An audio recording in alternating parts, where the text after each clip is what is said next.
Olá, professores e professoras de Educação Física da Rede Municipal de São Paulo. Meu nome é Isabel Filgueiras, eu atuei como assessora na elaboração do currículo da cidade para o ensino médio, em parceria com o professor Ronê Paiano.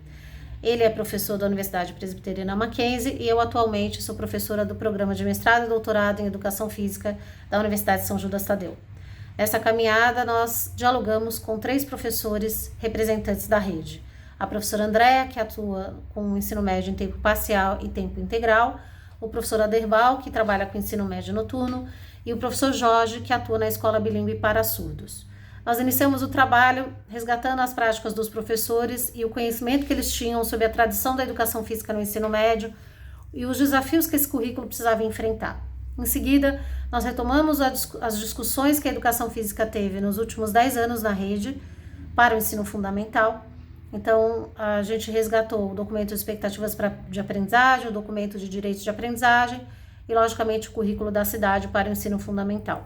Então, olhando um pouquinho para esse acúmulo de experiências e de reflexões teórico-metodológicas, nós pensamos um currículo de ensino médio que dialogasse com essa tradição e que trouxesse uma especificidade das aprendizagens do aluno do ensino médio.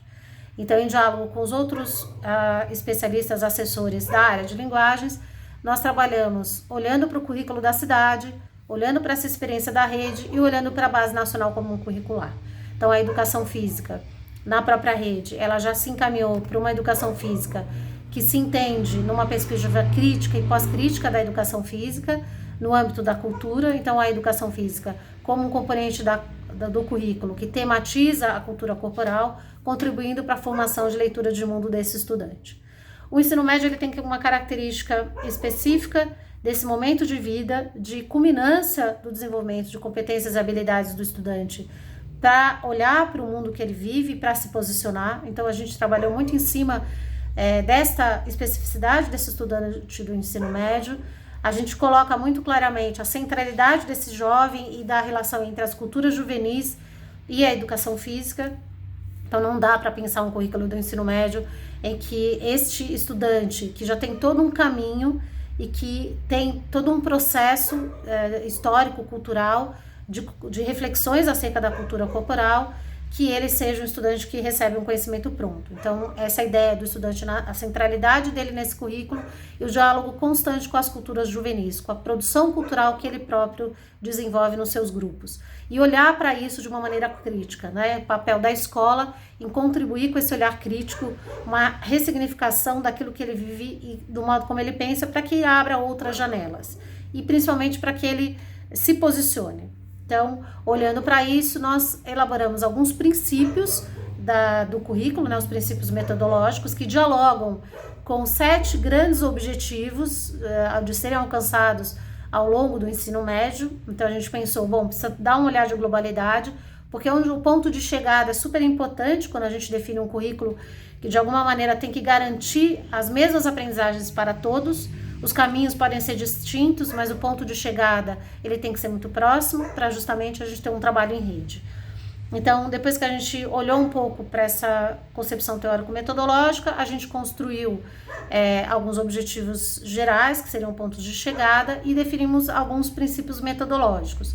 Então, os princípios metodológicos, eles são bem legais, assim, bem importantes, a gente viu, porque eles dão um chão para tentar pensar o caminho que essa cultura corporal vai ser tematizada na escola. Então, a gente trabalhou com a ideia da participação democrática, o tempo todo esse ambiente democrático, a própria ideia do planejamento participativo, da centralidade desse jovem, a ideia de ensinar pela pesquisa e não fornecendo a pesquisa, mas o estudante desenvolvendo o pensamento científico, a capacidade de pesquisar e analisar a realidade a partir de dados da pesquisa e do modo de pensar da pesquisa, a relação entre as práticas corporais e a sua história cultural, então a contextualização cultural, que logicamente vai dar um outro princípio, que é a articulação de saberes, porque o modo como a cultura corporal circula na sociedade, ela integra vários tipos de saberes, né? Dos saberes da ciência da natureza, os saberes das ciências humanas, os saberes cotidianos, os saberes ancestrais. Então, a articulação dos saberes também é um princípio metodológico que a gente achou importante contemplar.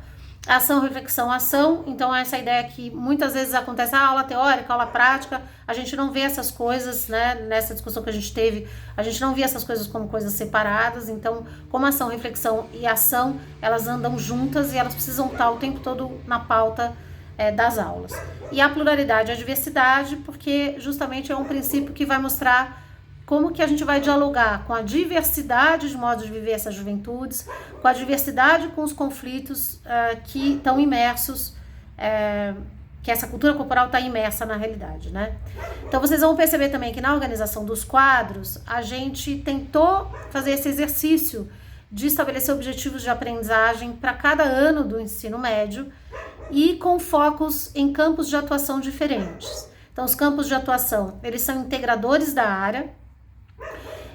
A gente dividiu maiores focos em determinados campos para cada ano. Então, o primeiro ano, o campo de atuação na vida pessoal, o segundo ano, o campo de práticas de estudo e pesquisa, e o terceiro ano, o campo jornalístico-midiático. Mas vale ressaltar que a gente não vê esses campos de uma maneira fragmentada, eles estão presentes o tempo todo nessa relação que esse sujeito do ensino médio estabelece com a cultura corporal, e a gente olhou para essa organização no sentido de tentar pensar como são focos de aprendizagem que não dá para ser estanque, mas que de alguma maneira eles ajudam a gente a organizar o trabalho.